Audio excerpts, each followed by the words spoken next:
हाँ hello hello hello, देखिए अभी से बताएं। हजारीबाग लोकसभा सीट से जयराम महतो की पार्टी JLKM के उम्मीदवार संजय मेहता ने नॉमिनेशन फाइल कर दिया है और नॉमिनेशन करके बाहर निकले हैं। संजय जी, पहले तो बधाई कि विधानसभा से अब लोकसभा चुनाव आप लड़ने जा रहे हैं। बहुत शुक्रिया आपका, आप लोगों का भी बहुत सहयोग रहा, फॉलोअप का भी बहुत सहयोग रहा, डिजिटल मीडिया के तमाम साथियों का सहयोग रहा। मुख्यधारा की मीडिया में हम लोगों को स्थान कम मिलता है, आप जैसे लोग स्थान देते हैं तो झारखंड की जनता तक भी संदेश पहुंच रहा है और बहुत अच्छा सहयोग मिला। आज यहाँ के नॉमिनेशन में लोगों ने बहुत भारी संख्या में, जनसैलाब का समंदर उमड़ पड़ा आज हजारीबाग में। आज मन बहुत प्रफुल्लित भी है और जिम्मेवारी का एहसास भी हो रहा है। आप पिछले कई महीनों से लगातार घूम रहे हैं, क्या कुछ समझ पाए?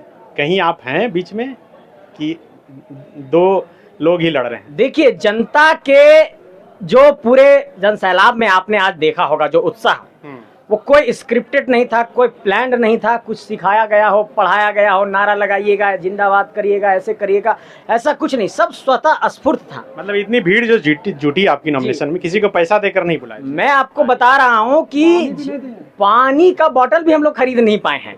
हम लोगों ने सोचा रास्ते में कि 2-4 कार्टन खरीद लेते हैं, फिर हम लोगों ने सोचा कि लेट हो रहा है, अब जल्दी जल्दी करते हैं, तो हम लोग अपने लोगों को ना 1 बूंद पेट्रोल दिए हैं, ना 1 बूंद डीजल दिए हैं, ना 1 रुपये का सिक्का दिए हैं और ना 1 बोतल पानी दे पाए हैं। इसके लिए माफी भी चाहते हैं कि पानी भी नहीं पिला पाए। लेकिन झारखंड की जनता ने अपना खून पसीना एक करके ये दिखला दिया है कि झारखंड और झारखंडियत अब जाग गया है। अब दिल्ली सिर्फ फैसला नहीं करेगा, अब हजारीबाग की माटी से भी हजारीबाग का फैसला हो सकता है। सिर्फ दिल्ली वाले तय नहीं करेंगे कि हजारीबाग में सांसद कौन बनेगा, अब विष्णुगढ़, मांडू, हजारीबाग सदर, बड़कागांव, कटकमसांडी, कटकमदाग तय करेगा कि हजारीबाग का सांसद कौन बनेगा। लेकिन आप लोग झारखंडियत और माटी की बात करते हैं, तो माटी का बेटा तो JP भाई पटेल भी हैं, वो भी चुनावी मैदान में है। देखिए, माटी का बेटा होना और वैचारिक प्रतिबद्धता के साथ होना, ये 2 अलग अलग चीजें हैं।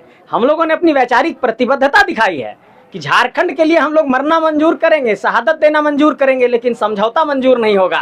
और जो सिर्फ पद लेने के लिए आ रहे हैं तो उनसे क्या कहना। इन मुद्दों के साथ जा रहे हैं? विस्थापन, पुनर्वास, नियोजन, जमीन अधिग्रहण जो हुआ है, फर्जी जो केस मुकदमे हुए हैं, इस पूरे इलाके की सबसे बड़ी समस्या यही है। हम लोग जहां जहां घूमे, लोग यही परेशान दिखाई दिए। फर्जी केस मुकदमे, विस्थापन, पुनर्वास, नियोजन और जमीन अधिग्रहण में जो मुआवजा नहीं मिला, ये सबसे बड़े मसले हैं। इन्हीं मसलों को लेकर हम लोग जनता के बीच जाएंगे। आप चूंकि विधानसभा चुनाव भी लड़ चुके हैं, लोकसभा में लगातार प्रचार कर रहे हैं, आप समझ गए होंगे कि क्या कुछ आगे होने वाला है। क्या लग रहा है आज जो नॉमिनेशन में भीड़ थी, ये वोट में तब्दील होगी और संजय मेहता कुछ मार्जिन ले पाएंगे?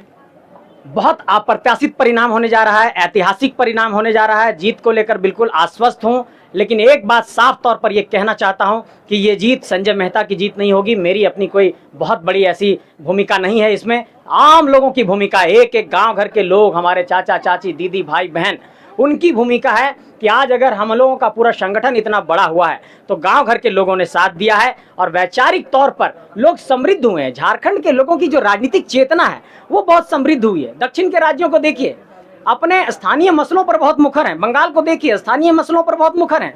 लेकिन जब झारखंड की बात आती है तो लोग दिल्ली को ताकने लगते हैं कि दिल्ली से जो कैंडिडेट बना करके दिया गया है उसी को ही प्रत्याशी चुन लेंगे, उसी को ही अपना सांसद चुन लेंगे। लेकिन झारखंड ने सोच को बदल दिया है। अब ये कह रहे हैं कि नहीं, झारखंडी माटी के असली लोगों को चुनेंगे जो झारखंड की बात करेगा, जो सिर्फ सांसद बनने के लिए दल को बदल लेगा, जो पैसे दे करके टिकट लाएंगे, इलेक्टोरल बॉन्ड खरीद करके टिकट लाएंगे, ऐसे लोगों को अब नहीं जिताना है। ये बात स्पष्ट हो गया है। लेकिन मनीष जायसवाल तो एकदम ताल ठोक रहे हैं कि इस बार राम मंदिर बन गया, पूरा भगवामय हो गया है। देखिए, रण क्षेत्र में हर लोग ताल ठोकते हैं, मैं भी ताली ठोक रहा हूँ, लेकिन मैं आश्वस्त हूँ कि अपनी जीत को लेकर, अपने फतह को लेकर, अपने अपराजय जीत को लेकर के बिल्कुल आश्वस्त हूं। और जनता इस बार बहुत ही भारी अंतर से एक तरफा जिताने जा रही है। इस बात को आपको मान करके चलिए। बहुत आत्ममुग्धता में एक प्रत्याशी हो गया हूं, घूम रहा हूं, इसलिए ऐसा नहीं कह रहा हूं। आप गांव घर में अपना कैमरा और माइक उठाइए और किसी से भी रैंडम जाकर के पूछिए कि इस बार क्या होने वाला है।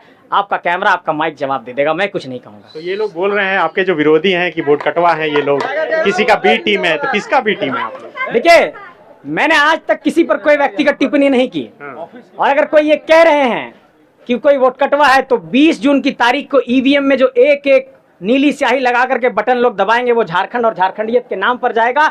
और 4 जून का जो परिणाम होगा वो बिरसा मुंडा की माटी को बचाने के लिए होगा, शेख भिखारी की माटी को बचाने के लिए होगा, निर्मल महतो की माटी को बचाने के लिए होगा, सिद्धू कानू की माटी को बचाने के लिए होगा, झारखंड और झारखंडियत के लिए होगा। इस बात को स्पष्ट करना चाहता हूँ। अभी आगे का क्या प्लान है आज से बस कैंपेन शुरू, अब नॉमिनेशन हो गया है, फिर से लगातार जो, और हमारे अध्यक्ष जी का नॉमिनेशन है। कल तो एक बहुत बड़ा और जनसैलाब गिरिडीह में उमड़ने वाला है, वहां भी दिल्ली के कैंडिडेट लोग हैं।